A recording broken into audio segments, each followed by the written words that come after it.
Hello, everybody, and welcome to the Trade Talks Live. I'm Roger Wakefield, and I'm a plumber of 45 years. I literally started plumbing in 1980. I know that's longer than most of y'all been around. But the good thing about it is, man, I've learned a lot, and I've learned a lot about the trades. I've learned how to grow, how to move up, how to make more money, how to make a great living. I learned how to start my own business. I learned a lot of things, but I did it because I would literally get up and study my niche, my industry, my trade, my profession to try to learn more about it. And in Texas, I've got every endorsement for a master license that you can have. And I did it because I wanted to know as much as I could about my trade. And I got to tell you guys, those are the kind of things that help you make more money. So we decided that if we could help people learn more things, and it's not so you know everything about everything, it's so there's less out there you know nothing about. So hang around. It's why we put the Trade Talks Live together. We talk about multiple topics all day long to help you learn more about your niche, your industry. So as you see, I don't do it alone. No, I couldn't let you do all this solo. I am Henry Wakefield, aka Squirt, as you see down on the screen. 20-year pipe fitter by trade, family full of plumbers. Now I get to run LeakPro, guys, and get to build the right tools for plumbers, and I love getting to do it. We'd like to thank them for sponsoring today's episode of the Trade Talks, because we build the most precise leak detection system for professional plumbers. There's a couple devices I build, so I always suggest checking out the complete kit at our website, leak.pro. But I build the probe, T-handle style, super durable. This is what we prefer for that meter to the home service. Anything out in the yard, irrigation lines, stuff like that. Probe's amazing. If that leaks under some concrete, though, happens to be the driveway, sidewalks, the home that's on a slab, you're going to want the sidekick that comes in that kit. And guys, the sidekick, it's a pistol grip style aluminum rod, but that aluminum, it's a less dense metal, so it enhances the sound more, and that's what lets you listen right through that layer of concrete. So guys, check out the complete kit at leak.pro. That's our website, leak.pro. You guys also get to sponsor this channel because I've put together a YouTube course to help you grow your business, to help you grow your brand. If you've got a company and you're like, look, the phones aren't ringing, man, YouTube can make that happen for you. And I made a free webinar just to tell you how to get started. If you're interested in it, go check it out at justmetroger.com. And this video is also sponsored by Residential Service Professionals, the best practice group that you need to know about. It's not one of those best practice groups going to tell you you have to do everything like everybody else. I want to look at you, your systems, your processes, why you do what you do, and see what we can do to help you with a business operating system that'll help you grow and make you better. To find out more about it, just go to residentialserviceprofessionals.com. So we're going to jump into the national news here. And this is a good one because Chicago's approved $800 million in downtown transit hub modernization. Now, look, Dallas did that a while back. They brought DART all the way into downtown Dallas, and it wasn't a modernization. It was, hey, we're installing trains. Okay? So the big deal is the city just greenlit a $800 million downtown transit hub project. And this isn't just a facelift on it either. We're talking about tunneling, mechanical, electrical, plumbing upgrades under an active transit system. Over 4,000 jobs are expected, and it's a major opportunity for union trades. The union's big in Chicago, and they do a lot of good things. But the big challenge, tunneling under existing infrastructure without shutting down service. Projects like this live or die on coordination. Pipe fitters, electricians, welders, civil crews, all stacked on top of each other. And if you're looking for work, bid packages are already opening this quarter. And I guarantee you, every union contractor up there is in on this. Yep. This is one to keep on the radar because, guys, stuff like this, it lasts a while. That's it. That's cool work. And just like he said, tunneling, guys, every trade has to get in that same tunnel and get all their work installed, which is really cool. And that's where coordination really does play into effect here on these projects. And, you know, not saying that communication doesn't play into every project out there, but these it really does, because some of the smaller rooms and stuff, the side rooms out of these tunnels where they keep the power and things like this, it's a pretty tight little space because they don't cut out a whole lot of extra when they're digging underneath all this existing structures that are around that they do not want to damage. So definitely something to keep in mind. We work for some contractors. Keep an eye on the copper, because I think whenever they did the one here downtown in one area, the copper kept disappearing over the weekends. A lot of homeless area downtown. A lot of homeless area down there. So this is something to keep in mind, protect your stuff that you're actually installing on some of these projects, because, man, riffraff like to come out of the woodworks. Help ourselves to it. All right, I want to give a shout out to Mr. Philip Wass. Good to see you in here this morning. Good morning to you. Good morning. Matt McDonough says, hey, Mr. Miyagi of Plumbing at Squirt. What's up, brothers? Happy Tequila Tuesday. Doing an emergency trip to Phoenix. Hey, you travel more than I do. Just saying. Matt says, go LeakPro and Roger Wakefield Plumbing Education. Like and subscribe. Guys, if you hadn't liked it, if you hadn't subscribed, man, just hit the buttons. It's easy to do. All right, we're going to roll into the bottom line. And tracking profit leaks. And guys, the big ones that can eat stuff up are overtime, rentals, missed change orders. And this is all about money right here, because contractors are losing probably 10 to 20% of profitability just to overtime rentals. I mean, just to overtime rentals and change orders. Yep. And to be honest, guys, I guarantee you it's more than that. I've been on these jobs. I've seen it. I've seen Skytrack sit on job for 2 months and never move the wheels. Never get touched. And it's like, guys, what are y'all doing?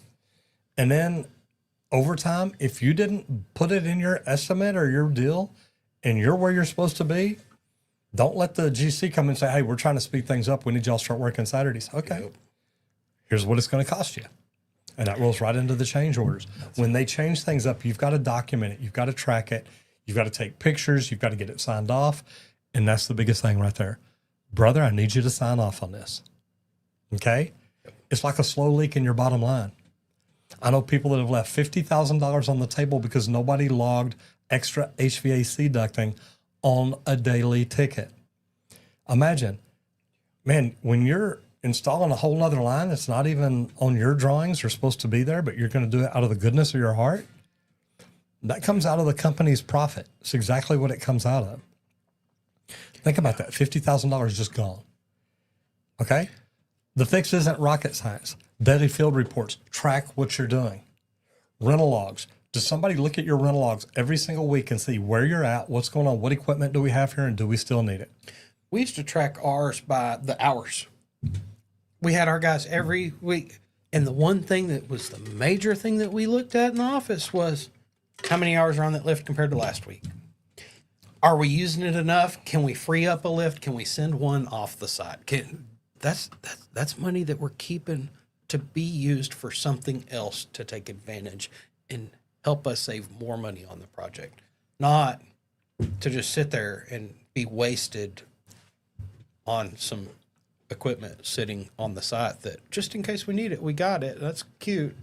Do you really need it though? If so, plan it and only keep it there what you need it for. And tracking the hours is good because that lets you know, look, once you come down under 20 hours a week, maybe the electrician or the HVAC guy, maybe his is under 20 hours a week too. It's like, hey man, look, I notice your Skytrack ain't rolling a lot.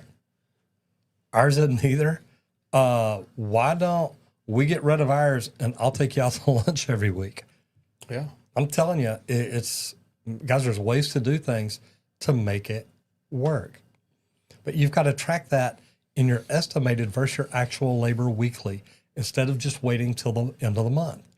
Guys, if you're waiting till the end of the month or the end of the job to think you're going to be able to carry something to a superintendent and say, hey, remember that work we did 3 weeks ago? I need you to sign off on it. It's going to be like, dude, you were supposed to do that. It's like, well, it wasn't in my contract.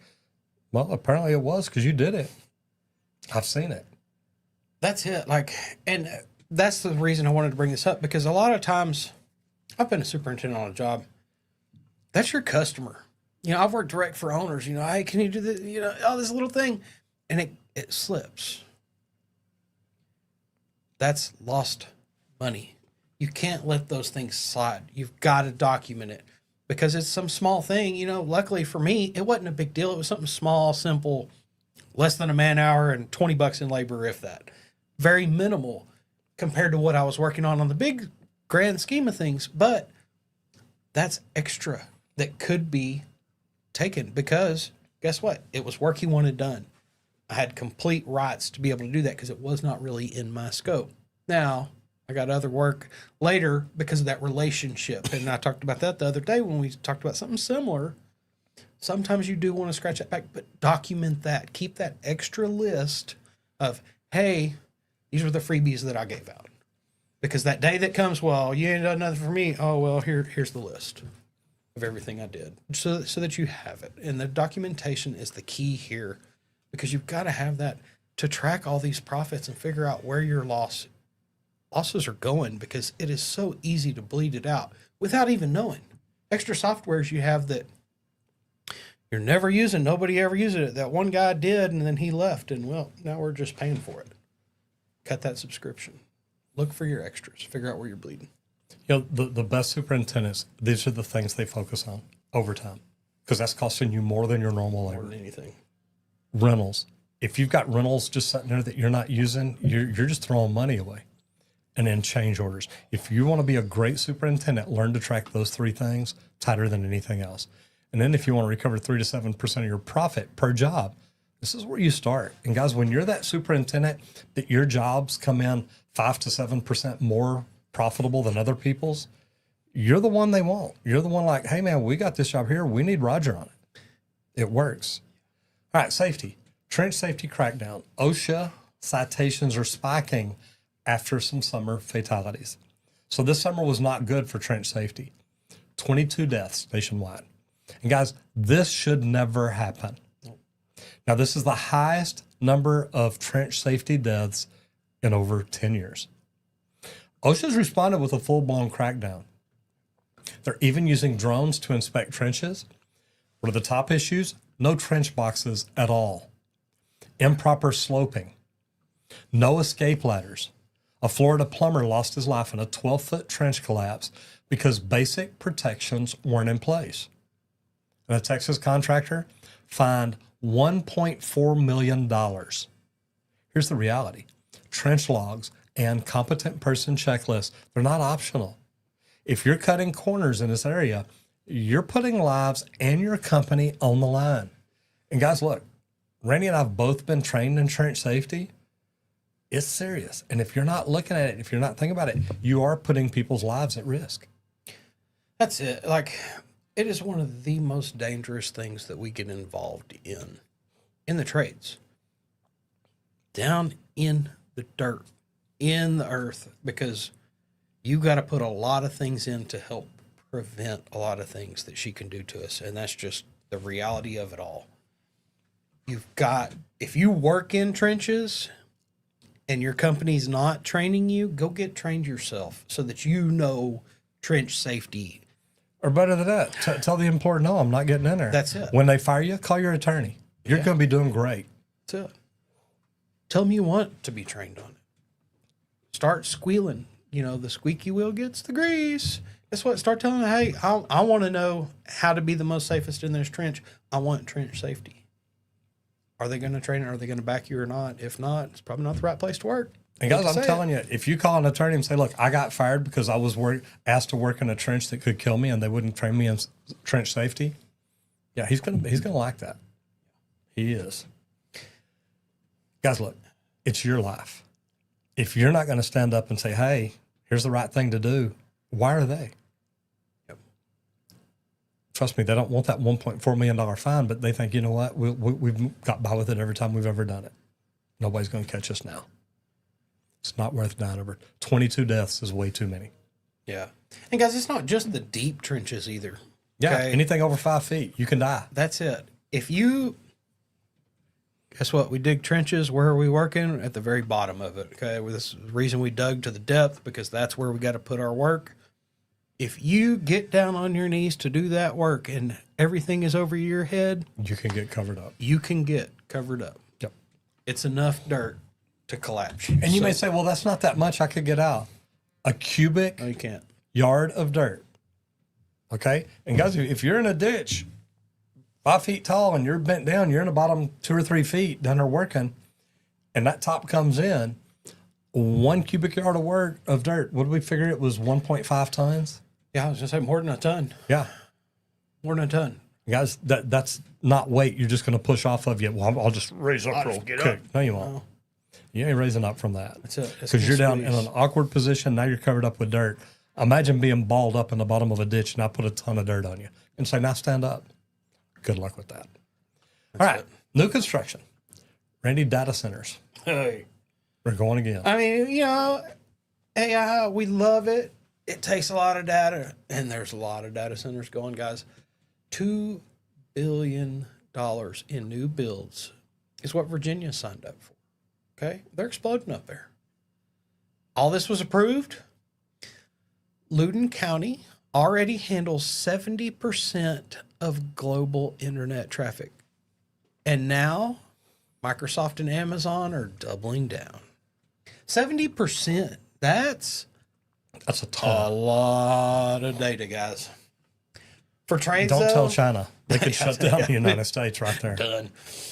For trades, this means electricians, heavy, HVAC professionals, big time, sheet metal workers, of course, fire suppression, definitely so.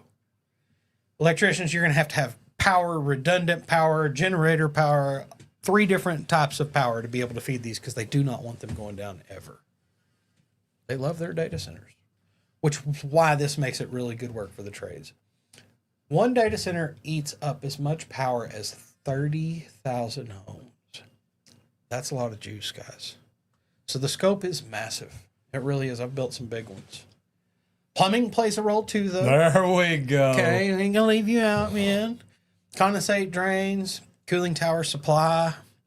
Gotta have somebody bring water to my towers, man. Somebody's got to go to the restroom too. Somebody's got to go to the bathroom too, because somebody's got to be in that data center just in case.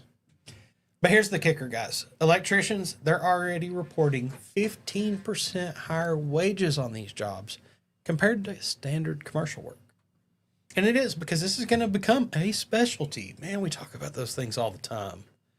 But honestly, if you are mobile, this is really worth chasing, guys. You want to travel, you want to go see the country, go check it out. Go hang out in Virginia for a while working on data centers. It's good work. It's steady. It's pretty clean. It's pretty clean. If you're a piping guy, there is so much pipe going out there. Duct work, everything, guys.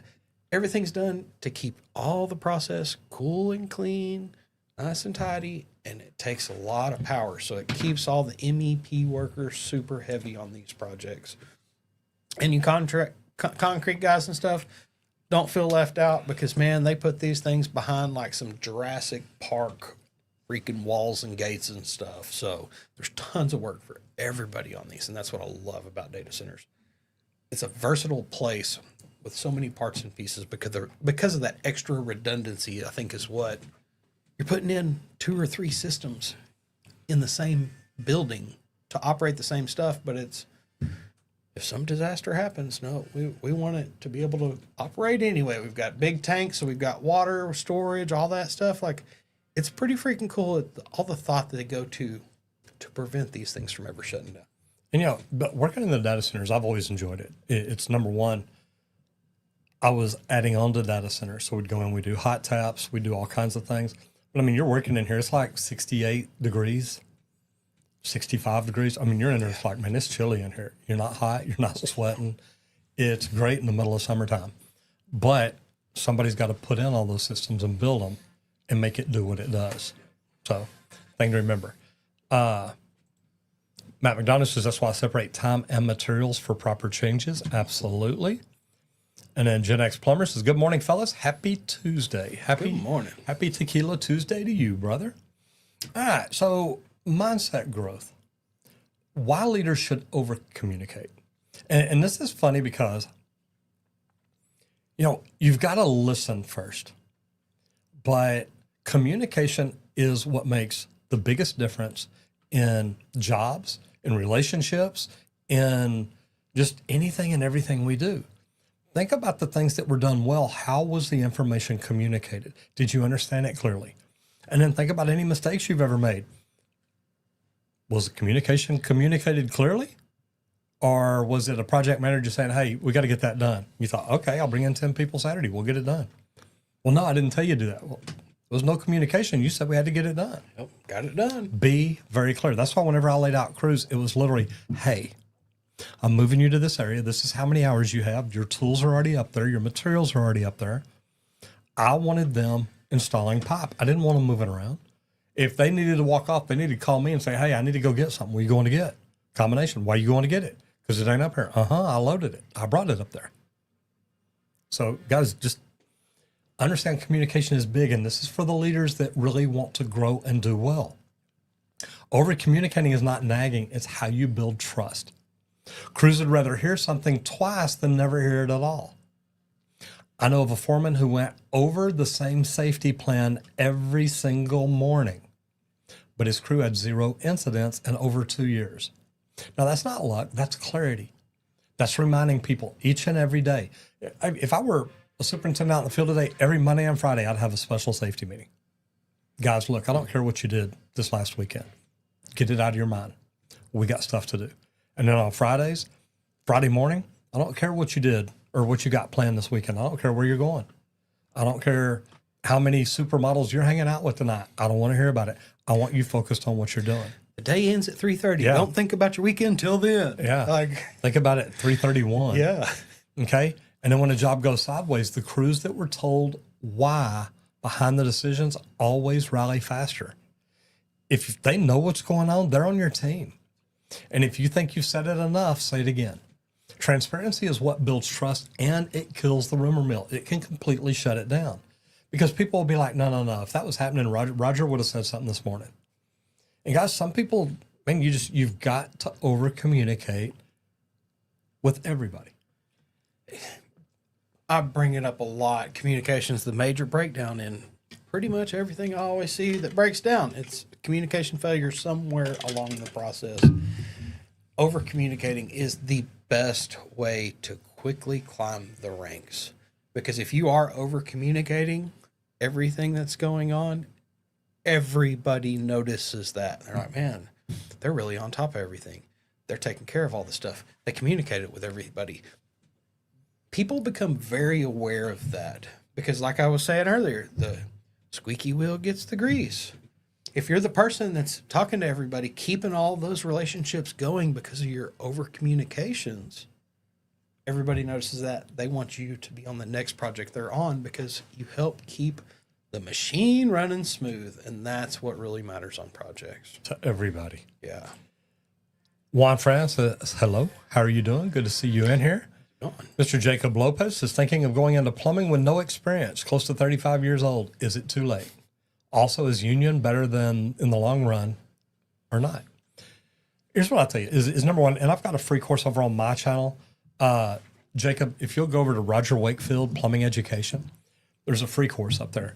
It tells you the difference between service and new construction, residential, commercial, industrial, I think, maybe just residential and commercial, and then union and non-union. And it kind of asks you some questions to let you figure it out. I can't answer that question for you. Is 35 too old? No. If you're capable, man, 35 is amazing. You've already learned enough. You're going to be more serious about it. At 35, you could still put in 30 years in the union and have a full pension retirement, especially if you're on jobs that work some overtime.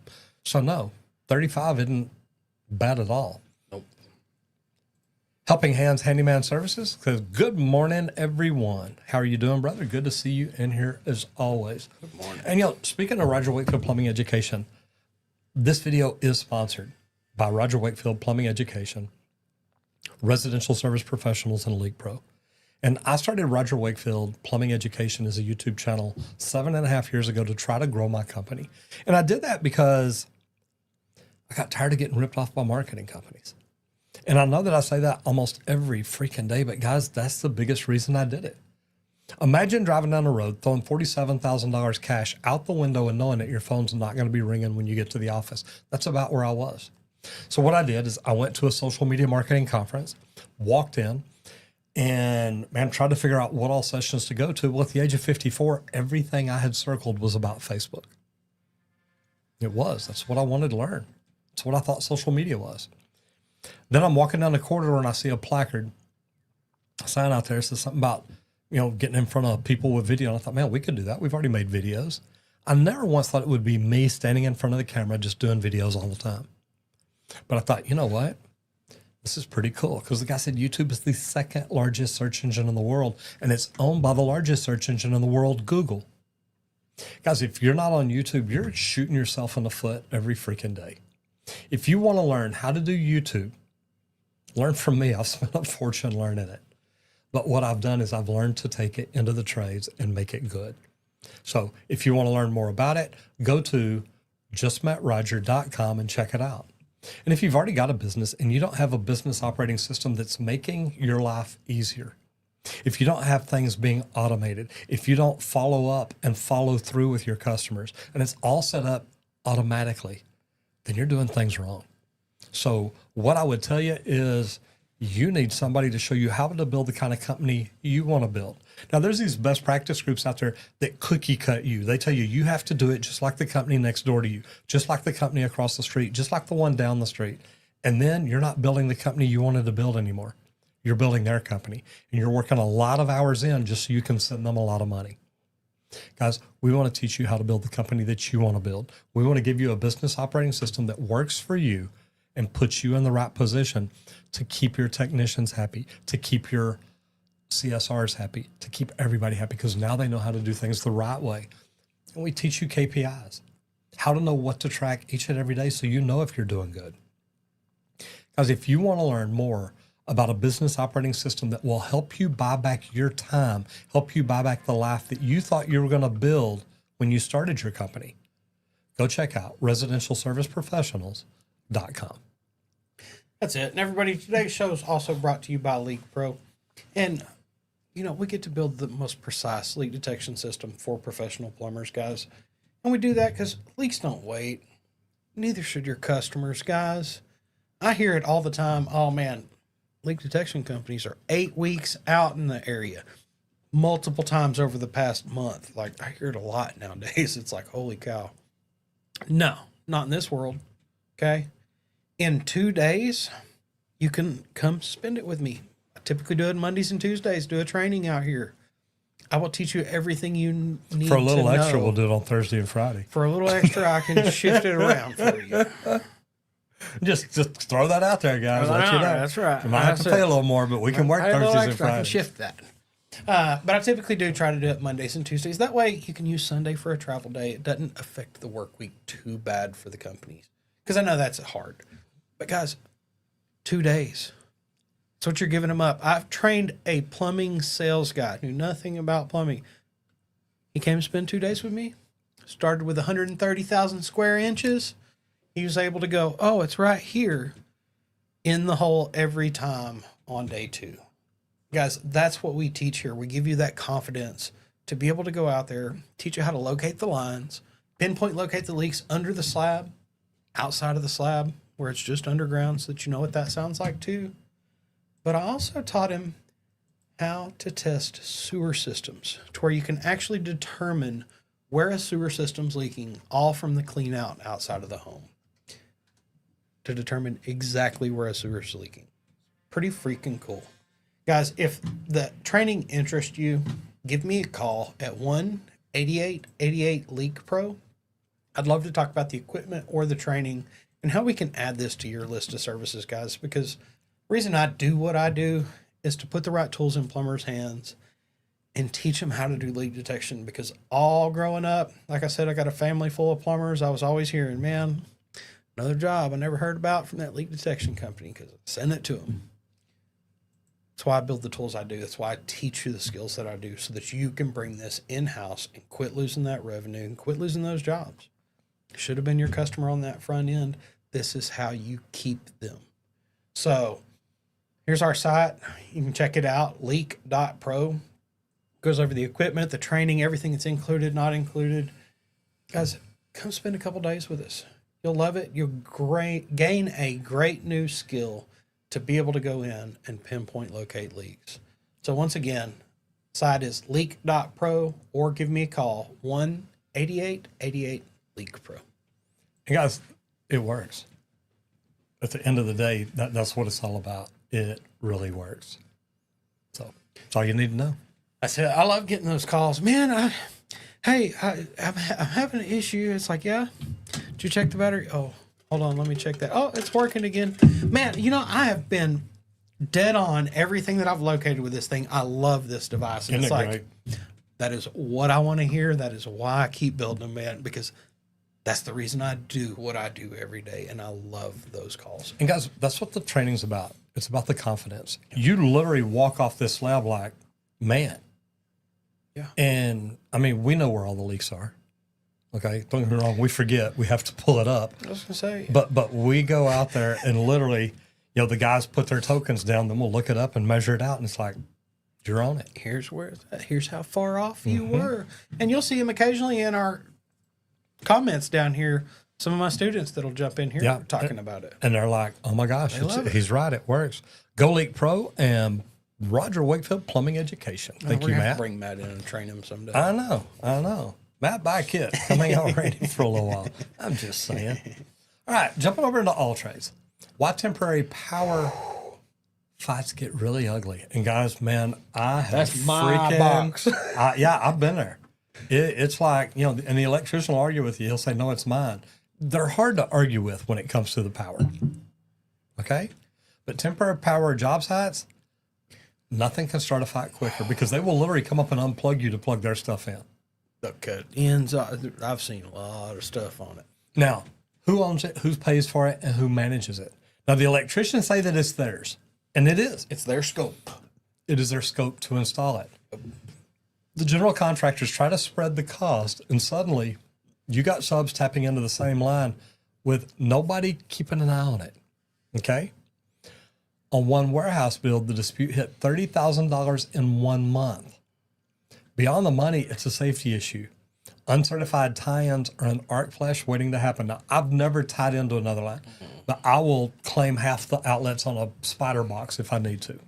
That's right. I use some big chippy hammers that take a lot of power. I don't want everybody losing power every time and I you need just to tell use them, my tool. guys, you can't plug into this half. And they get mad, but it's like, okay, we're both going to be shutting down all day long, and I was here, and I've got to get this done. Yep. The fix, scope it clearly in contracts and assign a power steward. Now, I've never seen that done, but you know what? It's not a bad idea. If you do that at pre-con, guys, you can eliminate most of the fights. But if you're fighting about it all through the job, everybody loses because you're all shutting down, you're all not working, you're all not getting the power, and you're all still fighting about it and going home pissed every freaking day. Where's that power steward? I want to fight. I know. And I've seen this on job, like so many jobs. This is one of the biggest things that you see. It's fights over who gets the outlet so that they have power to do their work. And it's tough. I kind of luck out a lot of times in my past because I was typically in the mechanical room, and well, that's kind of the reason you got a mechanical room is for all of my equipment and pipe to go in. So I kind of lucked out on the hierarchy as to who got the most power out of the temporary box. But not everywhere, because there were a lot of floors. It was a fight to try to get my one outlet so that I could even have power over to my area to charge batteries, to power that one tool at a time. Grinders. We always had to have an outlet with multiple grinders hooked up. It's tough, and it's always a fight, guys. I think this is cool, this power steward thing. Typically for us, it was always the GC that would have to come and try to settle things. But having it planned and marked on the front end, who gets what, it needs to be part of the plan that goes into the temporary power plan is how much power do they need to get the job done? There needs to be adequate planning done on that end too, so that will eliminate these fights. Because guess what? If there's plenty of power, nobody's fighting on the job for it. We're fine. We can get all of our jobs done. So that's something to think about too, because I've seen some very extensive power panel boards that have gone in and got strung out through everything. There were always open outlets and plenty of breakers so that nobody tripped each other. So definitely something to think about. And I love the way it said that the GCs try to spread the cost out. If they ever tried to bill me for electricity, I said, dude, you want this job built, right? I ain't paying for your electricity. Yeah. That's part of y'all's bill. Y'all take it on. Eat it up. Suck it up. Yeah, because I remember getting stuck with the temporary water hookups on a lot of jobs because I was plumber, pipe fitter, welder, and all that area. It's like, nope, y'all are hooking up all the temporary power. That's when you get them honey deals with them electricians on the front end, though, because it's like, hey, Do you y'all want want water? I need power first. Come on, get it moving. Let's go. It works out well. And out at Great Wolf Lodge, we did a deal. It was muddy out in front of our trailers. The electrician's right next to us. We were going to have to get a load of concrete because we were going to literally pour concrete to where we could park and get in and out of the trailers without just getting covered in mud. Yep. Realized we were only going to need about 4 yards of concrete. Talked to the electrician, says, hey, would y'all like us to pour concrete parking for y'all too? And they're like, yeah. I said, well, we're going to need some favors. I said, dude, you do that. You got it. One load of concrete. Bought him for the entire job. Yeah. I'm telling you. All right, we're going to move into laws and licenses. City inspectors are adopting AI. They're starting to use AI to flag code violations from photos and videos. Now, it started Dallas, Texas. AI caught rebar spacing errors and improper tie down before a human even looked at the site. The good news is faster approvals, sometimes within 48 hours. Now, the bad news, overflagging minor stuff, forcing unnecessary rework. Trades should get ahead by using the same tools internally. Yeah. Okay? Imagine catching errors with AI before the inspector even does. Guys, that's how you keep projects moving and avoid costly delays. Imagine if you've got this software and you can call the city of Dallas and say, hey, what are y'all using? I'm sure they tell you because they don't want you to get red tags. They're happy to tell You get the software and maybe they say, hey, we're using Gemini. Okay. Upload the code book in Gemini and upload the pictures and say, hey, does this pass? Yep. Guys, if you'll do that, imagine you're not getting red tagged and getting fined and going back and doing it again. Yeah. And guys, that's what it's all about. What can you do to get ahead of everybody else? We talked about this a few weeks ago when we were talking about it not this way. We were talking about it for QA/QC, about how cool that would be, because then you don't even have to be from the right trades to be able to walk up to a wall and go, okay, can I close this wall? Yeah. Oh, yeah, everything passes. Everything's good. Everybody approved. Everything signed out. Yep, you're good. AI's helping out with that. Never thought about it on speeding up an inspection process. I think this is a great way to do this. Then let's add drones and AI to this to where you actually speed up the whole process too. Do everything from the office, just fly the drone out. As long as your signal goes far enough, this is where we're headed in the future, guys. And it's becoming now. Like, it really is. And I think that's really cool. But I love the process and the thought of bringing this in-house and using it yourself before you even call for that inspection. It's going to show you everything. This can help save on punch list on job sites and things like that. Could you imagine never having a punch list on a job ever again? Oh, I know it sounds way too good to be true, guys. This is making it a possibility, though, I think. So definitely something to keep in mind. It makes it nice. All right, we're going to jump into business training now.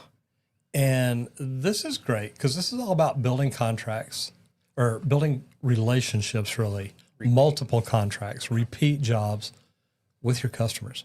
Okay, so one-off jobs are great.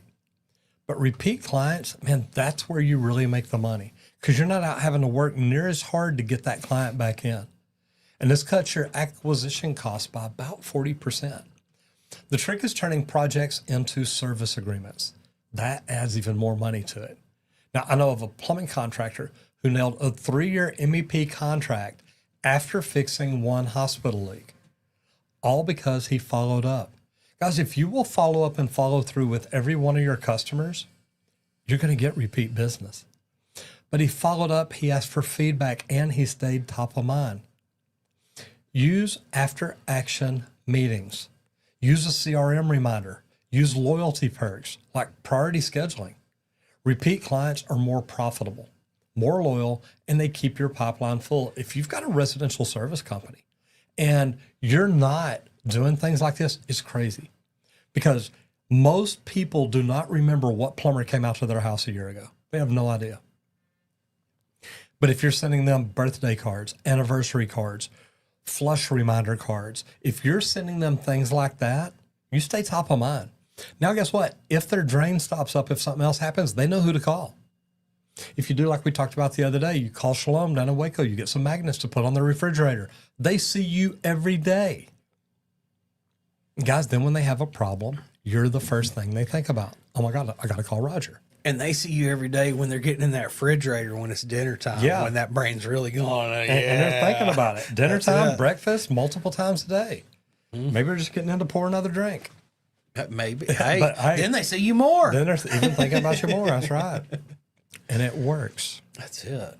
And guys, it is like I worked in the industrial space in our company as the superintendent and then moved into the estimating department.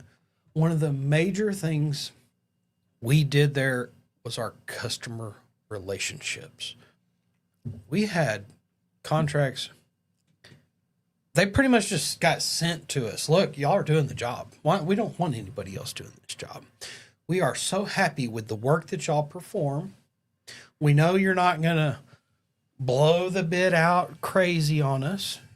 You're going to do it for the right amount to get the job done. And we are going to work wonderfully together. And that's why I want you on the side. Some jobs, they would have us be the GCs on the job. Why? Because they liked us that much. And they're like, look, we'd just rather you run the whole project. We don't just want to give you your piece. No, we'd like everybody just kind of be under you. Are you good with that? This project, it's so MEP heavy. Sure, we will. Why? Because we got the biggest piece of the pie for the whole project. So we're happy to run that. So it's good to think about and good to look at. And it works. Guys, it's FUFT. Follow up, follow through. Yeah. And if you're not doing that, you're hurting yourself. So, all right, vehicles. Now, this is one that I learned about a really good way because we started leasing vehicles and we realized that if we talked to the leasing company, we could work in a wrap and it came with it. So we're going to talk about our trucks here because branded wraps can run $3,000 to $5,000. But guys, when you're rolling down the street and your vehicles are clean, nice, your dashboards are clean, it's a rolling billboard. If your vehicle looks like crap and your dashboard's covered in Wendy's wrappers, it's still a rolling billboard. There was an HVAC shop in Dallas that saw costs back 20% after wrapping their big vans. On the flip side, plumbing company down in Houston got rid of their logos altogether. They wanted to work in upscale neighborhoods where HOAs preferred discretion. Bottom line, flashy logos scream marketing. Clean vans, that's all about being professional. Try it out. Split your fleet. Track ROI. Let the numbers tell you which your customers actually respond to. There was a company that was in a group that I was in that literally they had all their vans wrapped, but they had two different colors. So each van may be white on one side, black on the other, blue on one side, red on the other, green on one side, yellow on the other.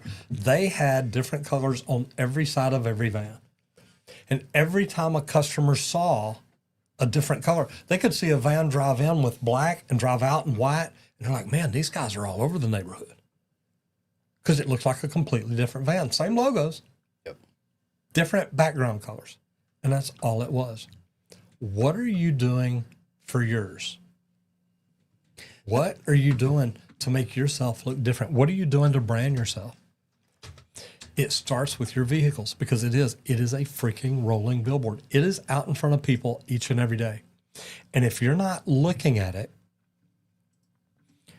if you're not saying, hey, look, what can we do to look different? A buddy of mine, David Breyer's got the brand book. He's a great branding expert. And he talks about there's 23 different differentiators. And it's everything from textile, color, font, sound, smell. Every little thing matters. And most companies have 3 or 4 differentiators in one area, and it's normally sales. Once they've sold to you, they don't brand anymore. None of that. So if you look pre-sale, during sale, and post-sale, 23 different differentiators, you can be different 69 different ways. And guys, it works. It really works. When you start looking at everything like y'all see me, Randy, we're branded every day. It is what it is.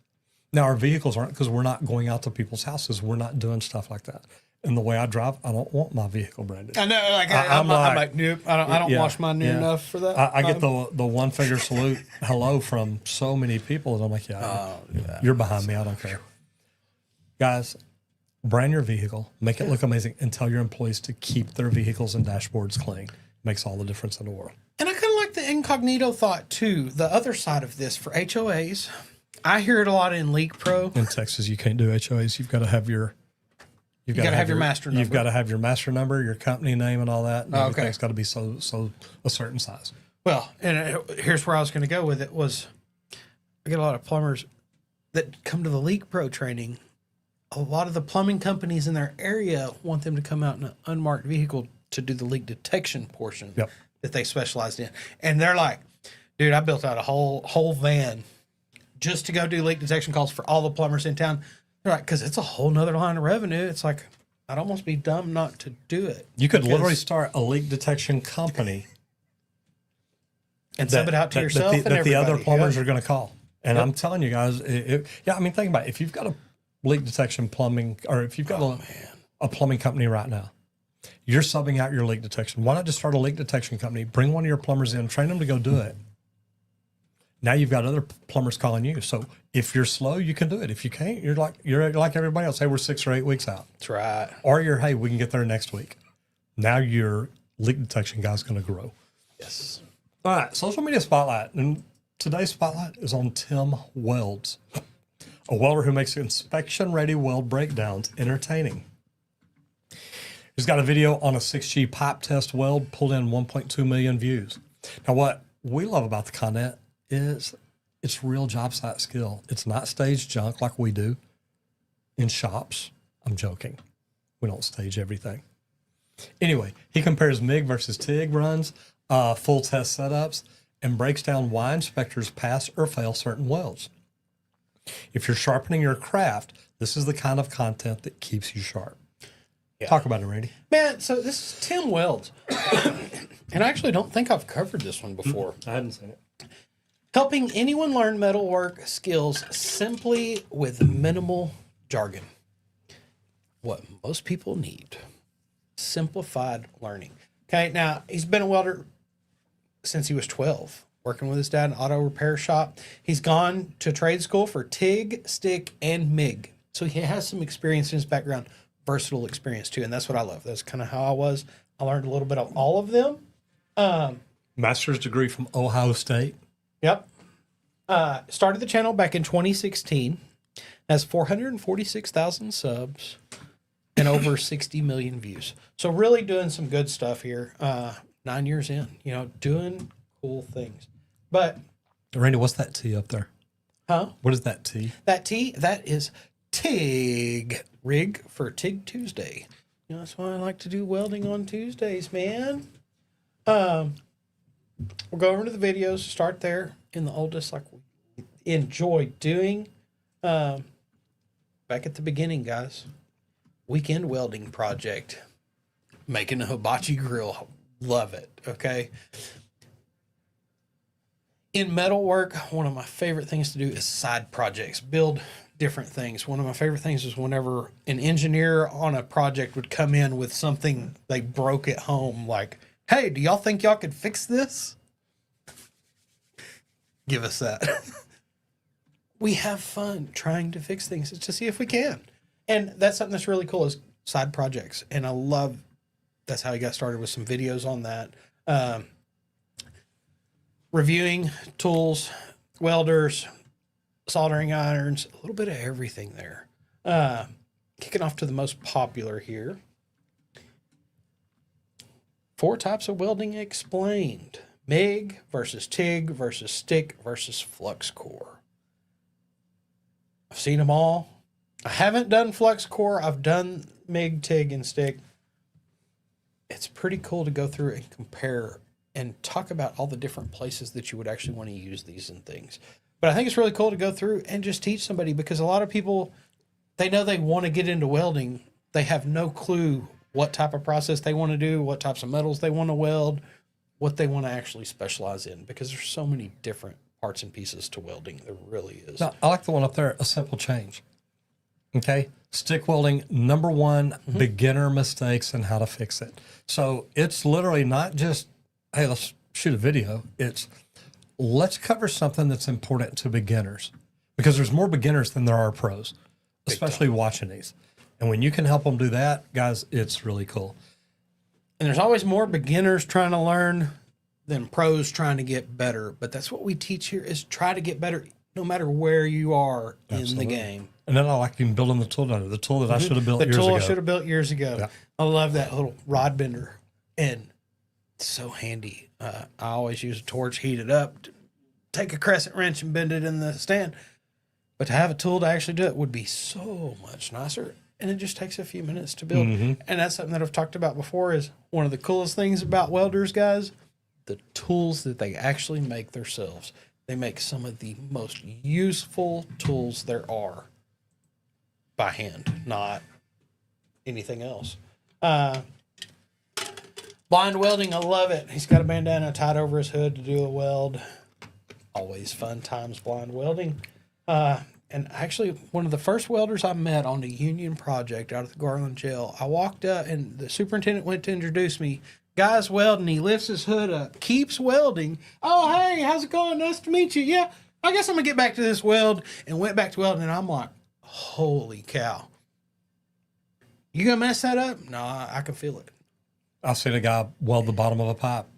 Literally, he's going down like that. And I mean, it just kind of rotates around and just kind of keeps on going. And once it got down under, he'd pull it up, just kind of clear his eyes and all that. And he's welding the bottom side of a pipe, and just like, you couldn't tell a difference.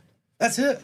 Yeah, That's how good some of these people are. That's it. Like, you can feel it. And I understood that later in the trade, like, oh man, no big deal. That was my first day. So it really blew my mind. Some of the latest stuff, checking out new versus old ways of doing things, the new tools for metal fabrication. I love this, actual comparing old school versus new school, kind of like we do. Reality of fabrication with laser welders. Is this really the future? Things like that. He's kind of testing them out and diving in, seeing what they're actually capable of and what it would actually be useful for. And TikTok, if y'all want to see what we're talking about, you can jump over to YouTube, find the Trade Talks Live. We're showing you their actual YouTube channel. That way, if welding's something you're interested in, it's there for you. That's it. Evolution of a chop saw evolved. Testing prime day tools, dealer duds, multiple different things, all in the welding world. And that's the thing I love about social media, and something we do on our channel, is as long as you hold to the core thing, you can cover a lot of things and help people learn every aspect of that specific thing. Really cool. Something I enjoy. Let's see what we've got over here on shorts real quick. Maybe. Not any. Yeah, struggling today. My computer's a little slow. Yeah. Tool, metal fab tool in action. And yeah, I was noticing it does some CNC stuff too. It's pretty cool being able to go through and actually cut out stamped designs and stuff. Showing off new tools that he's got, different testings, how to design and fabricate metal parts. Actually building it in the design studio to build and manufacture parts. I think that's pretty cool for some of the automated welding procedures and stuff, where you teach it to where you can just set all the parts in and it does the welding for you. Really cool, man. Love to see some of this stuff. Let's see what we got on most popular real quick. On the shorts, why stick welding rods are flux coated, because it creates that protective gas pocket as it's welding. Pretty cool. Best welding practice piece, kind of showing off different things that you can do and being able to get into all the tight spaces and the welding in the proper order so that it doesn't draw and pull in the wrong ways is something that you've got to think about in welding. Something a lot of people don't really cover. So that's pretty cool to see. Which is really pretty neat stuff. That's it. Tim welds. Definitely something different. So the cool thing is, we love what we get to do. I think I can go there, yeah. We love what we get to do. So go check it out. And now we're going to roll into best practices. So residentialserviceprofessionals.com is what it's all about. And that's what we're going to wrap up with today. If you're not, if you don't know anything about best practices powered by residential service professionals, you need to. Today we're talking crew scorecards. So too many shops measure hours worked but ignore accuracy and teamwork. So an HVAC contractor introduced weekly scorecards and cut callbacks by 25%. Guys, if you're not watching stuff like this, you need to be. And it's not about micromanaging. It's about building accountability. And I love what we talked about yesterday is having the customer do the walkthrough with you when you're done. You get them involved. You're teaching them. You're educating them. You're telling them stories. You're literally just talking to them. Review installs weekly, not months later. So crew scorecards save you time, they build trust, and they help you scale smarter. That's the kind of system that separates busy shops from profitable ones. If you don't have a business operating system that helps you track your KPIs, your crews, your efficiency, and things like that, you need to check out residentialserviceprofessionals.com because that's what it's all about. Knowing your numbers each and every day, not waiting till April 15th to find out if you made money or not. And this video is also brought to you by me, Roger Wakefield, Plumbing Education, Roger Wakefield, the Trades Academy, Roger Wakefield, teaching you how to do YouTube. If you want to learn how to do YouTube, guys, I made a free webinar. And it's literally there for you to watch. Because here's the thing, guys. It does not take a lot of fancy equipment to get started doing YouTube. A lot of people think that, but it doesn't. We started with just the phones that we had, the iPads. I remember I was telling somebody the other day about, I remember when I started, I got to speak at the Plumbers Rally, 71K Plum Strong down in Austin, Texas. And we've still got the video somewhere, or I'm sure we do. But I set up 2 tripods to record the speakers. And I thought, man, this is so great. And it was just a little tripod with iPads on top of them. And it got windy that day. And I never even thought about it. And we didn't have weights to hold the legs down or anything like that. And I'm literally sitting side stage under an awning, watching one of the speakers. And I'm watching, and the iPad closest to me, I watch the wind, and it just all of a sudden starts leaning. And people look at me, I'm like, can't do anything about it. I'm not going to go grab it now. It's down. And I mean, you could tell by the way it hit, it shattered the mess out of it. But, you know, guys, look, at the end of the day, YouTube's what works.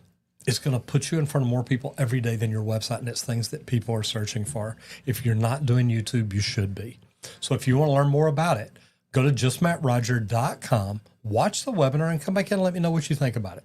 Because I'm telling you, this could open the door to a whole new top of funnel for you. That's it. And everybody, we'd also like to thank LeakPro for sponsoring today's episode of the Trade Talks. They let us come in here and talk trades for an hour each and every day. We enjoy that, being able to pass on trade knowledge to each and every one of you out there. But at LeakPro, we build the most precise leak detection system for professional plumbers. And when I say the system, guys, I'm talking about the complete kit. There's 2 different pieces of equipment that we build. The complete kit comes with all of it. It's the business in a box is what I call it.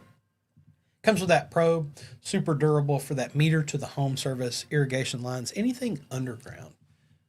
But then it's got that sidekick for if that leaks under concrete, whether that's a driveway, sidewalk, patios, home on a slab.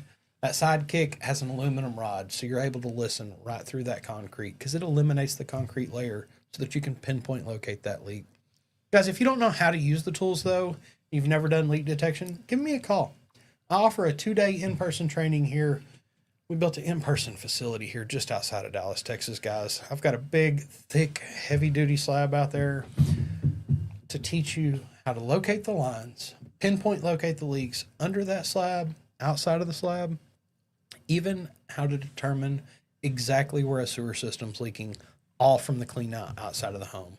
So if you want to add leak detection to your business or start your own leak detection business, give me a call at 1-8888-LEAK-PRO or check out the website leak.pro.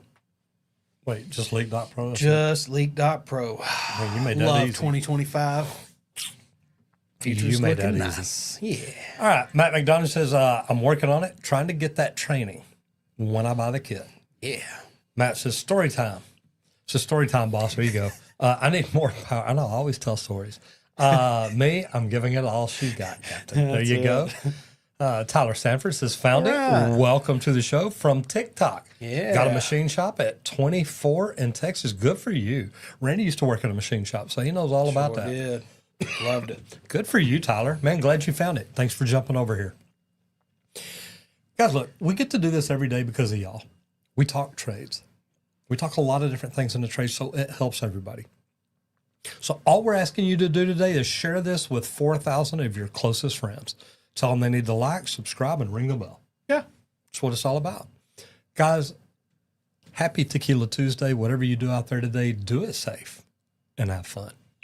Everybody, have a great day. Hope to see you back here tomorrow for Whiskey Wednesday. Guys, get out there, hit it effing hard. You know we will. Bye.